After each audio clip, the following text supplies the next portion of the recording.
The Vietnam War. Just hearing the name brings up all these images, right? Jungle warfare, helicopters, protests. But how did it even start? And why does it still cast such a long shadow decades later? We're going to try and unpack all of it, the origins, the escalation, and the really bitter legacy of a war that honestly changed the world. To really get a grip on this, you have to start with the human cost. And it's just staggering. It's a number that's so big it's hard to even wrap your head around. More than 2 million civilians from both North and South Vietnam were killed. And it wasn't just civilians, not by a long shot. On the military side, things were just as devastating. We're talking well over 1 million soldiers from North Vietnam and the Viet Cong. Those were the guerrilla fighters in the South, plus another 250,000 from the South Vietnamese army. Just incredible losses.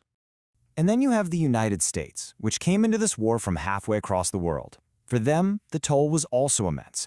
More than 58,000 American lives lost, a number that would leave a deep, deep scar on the entire country.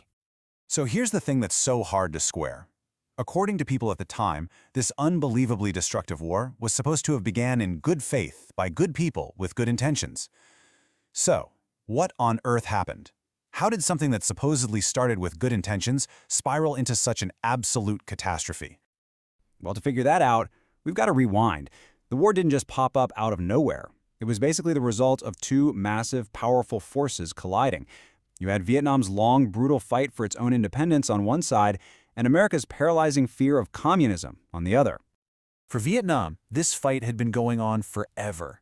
They'd been struggling against French colonial rule for decades.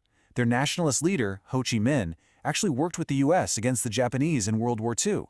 And in 1945, he declared Vietnam independent, but the French came back. And after they were defeated in 1954, it left this huge power vacuum right in the middle of a very nervous new world. And this was all happening at the absolute peak of the Cold War. Remember, China had just recently become communist, so American foreign policy was basically obsessed with this one idea, the domino theory. The fear was simple, and it was powerful. If Vietnam falls to communism, then Laos, Cambodia, Thailand, the whole region would fall right after it, just like dominoes. So after the French were out, the big world powers came up with what was supposed to be a temporary solution. They split Vietnam in two, right at the 17th parallel. But this temporary fix? Yeah, it pretty much became a hard border, like overnight. You had a communist North, backed by China and the Soviets, and an anti-communist South, propped up by the United States. The stage was officially set for a civil war, but one that would be fueled by global superpowers. Okay, so that leads us right into how America got directly involved with its military. And this is key. It didn't happen all at once. It was more like a slow, gradual slide, a slippery slope of seemingly small steps that just pulled the U.S. deeper and deeper and deeper into this mess. You had President John F. Kennedy. He definitely ramped things up. He sent so-called advisors, Green Berets, helicopters. He even okayed the use of these horrible chemical weapons like Agent Orange. But, and this is a really big but, despite all the pressure he was getting, he always drew a line in the sand. He refused to send in American combat troops. Then Kennedy is assassinated, and President Lyndon B. Johnson inherits this whole crisis. And in August of 1964, something happens in the Gulf of Tonkin that becomes the justification for a massive escalation of the war. The official story was that a U.S. ship was attacked not once, but twice. The big question is, though, was that really true? Well, it turns out that second attack, it almost certainly never happened. There was an initial little skirmish, sure, but that supposed second attack, the one that was used to get Congress to authorize a huge military response, it seems like it was just a case of some really nervous sonar operators on a stormy night seeing ghosts on their screens. And this just shows you the huge disconnect. The American public was being told this whole thing was about stopping the spread of communism, but years later, these secret documents, the Pentagon Papers, they got leaked, and they showed that the real primary motive, 70% of it, was simply to avoid a humiliating U.S. defeat. It was about not looking weak. So fast forward to 1968. The escalation is in full swing. We're talking 500,000 U.S. troops in Vietnam. And the American public is hearing over and over that victory is just around the corner, that there's light at the end of the tunnel. And then something happens that shatters that illusion completely. It was called the Tet Offensive, a massive surprise attack by North Vietnam all across the South. And here's the crazy part. Militarily, on the battlefield, it was a total disaster for them. They took enormous casualties and were beaten back everywhere. But politically, oh man, it was a stunning, game-changing victory. So why was it a victory? Because this was the first television war. For years, Americans had been hearing these optimistic reports from generals and politicians. But now, they were turning on their TVs and seeing images of the U.S. Embassy itself under attack and brutal fighting in the streets. That gap between what they were told and what they could see with their own eyes became a canyon, and public trust just collapsed. The fallout from Tet was just massive. President Johnson, facing a rebellion in his own party and a country that was completely torn apart, announced he wouldn't even run for re-election.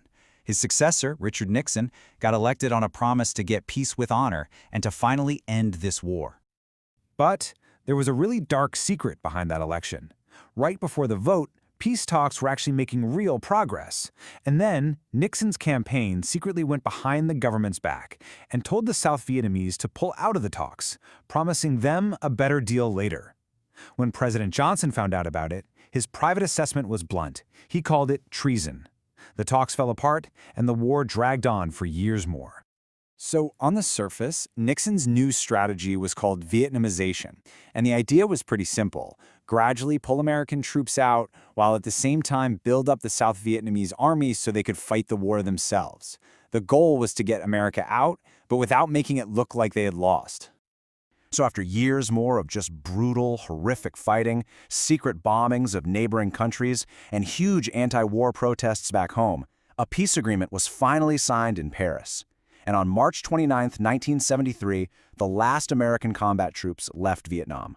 For the United States, the war was finally over. But just because the war was over for America, that didn't mean it was over for the Vietnamese. The peace was incredibly fragile, and the main conflict was still there. And this brings us to the final outcome and the really profound, painful questions that it left behind. Not even 2 years later, without the American air support they'd been promised, and with Congress cutting off funding, the South Vietnamese military just collapsed.